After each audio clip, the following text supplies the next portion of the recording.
Hi, can you hear me in the back? Hi. I don't do marketing,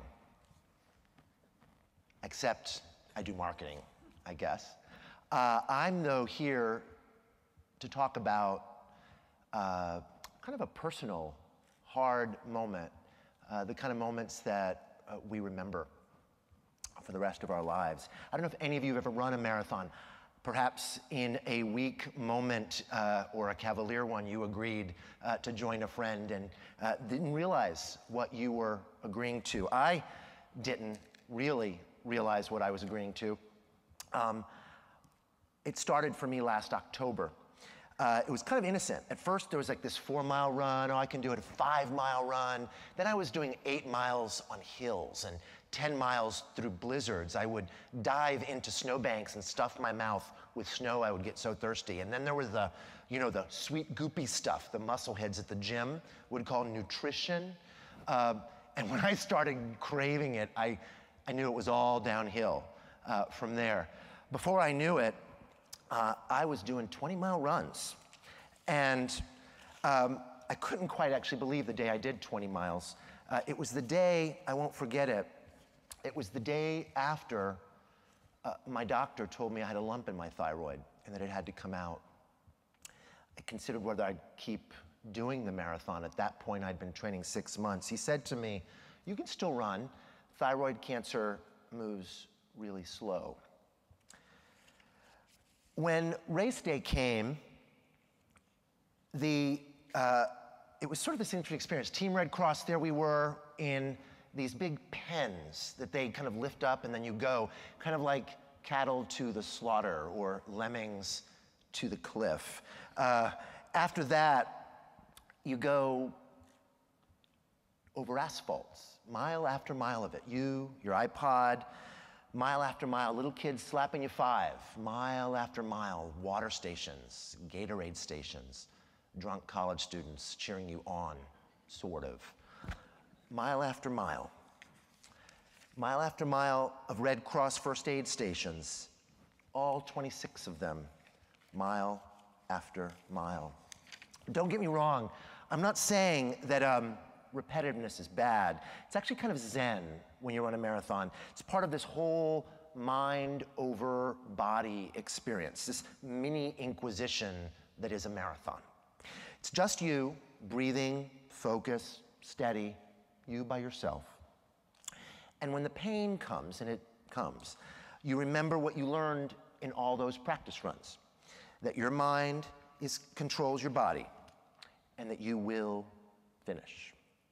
For me, a leg injury right at the end of March meant that I was going to be in pain a little bit sooner than most. A lot of Advil helped, but by mile 13, I was hurting, and by mile 15, I was in a first aid station. I stopped for a bit, back on the road. By mile 21, which is right about here, I stopped, or I didn't stop. I sort of was going, and I was only going because of willpower. I said to myself, I don't think I'm going to make it much further. My limping had gotten so bad that there were people along the side offering to carry me to an ambulance. I told myself, well, I'm at least going to make it to mile 23 because I had to meet Heidi there. And I did something. Because at mile 23 was Heidi.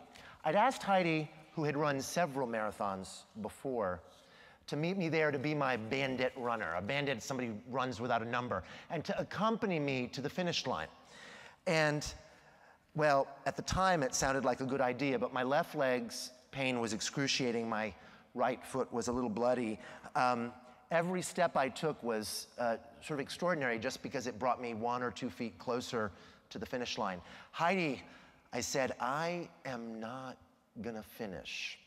Heidi kind of looked at me. You can see she's got that personality. Said, Jarrett, we're gonna keep moving. I'm gonna tell you about my trip to Tanzania. Do you know how many rhinoceroses I saw? And she drags me along down Beacon Street. You know, they're endangered. There we go through Coolidge Corner. Pretty soon, I was spellbound by her story of the Serengeti, down Beacon Street, through Audubon Circle, somewhere in Brookline, my mind had stopped believing I would finish this race. And it was Heidi's job to get my mind from telling that to my body.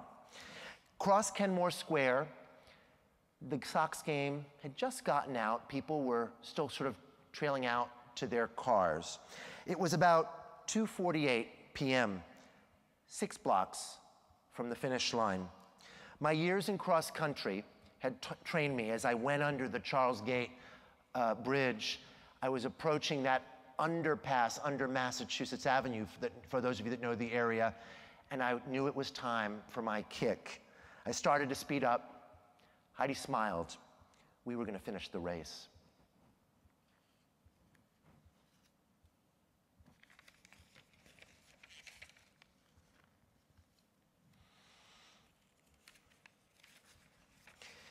As I began to speed up, waving at me were all these people in yellow shirts, yelling things. I was confused.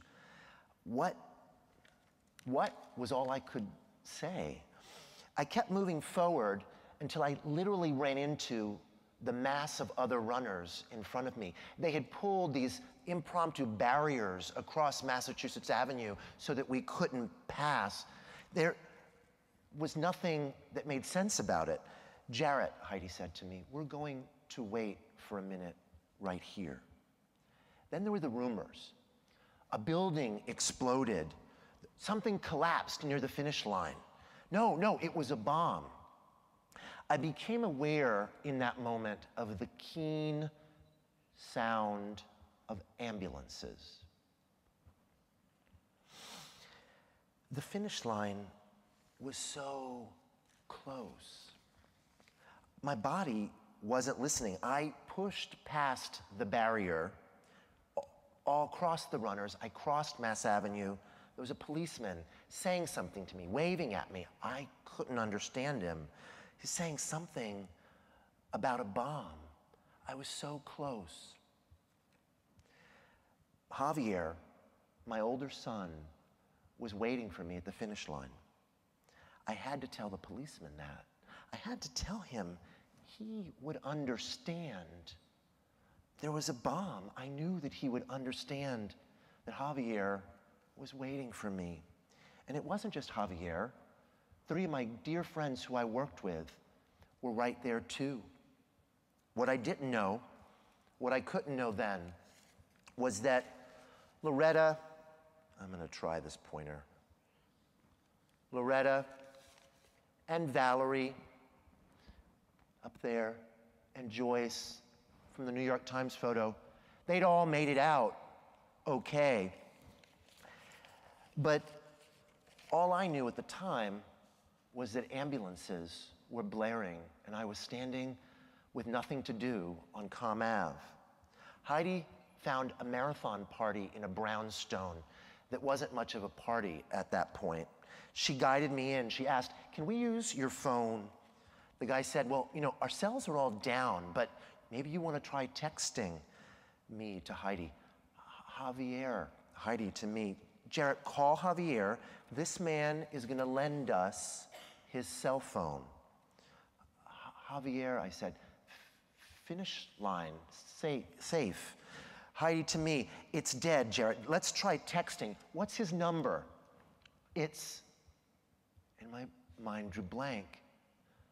I have his phone number programmed into my cell phone. I didn't know his number. I didn't know his brother's number.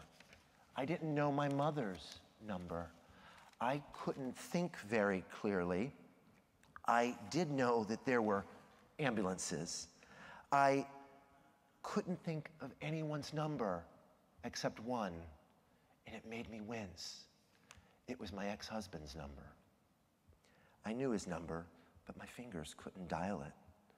All of the baseball games I had missed, the family dinners that I had to bow out of because of work, and now I'd lost my son at the finish line of the marathon, and there were bombs.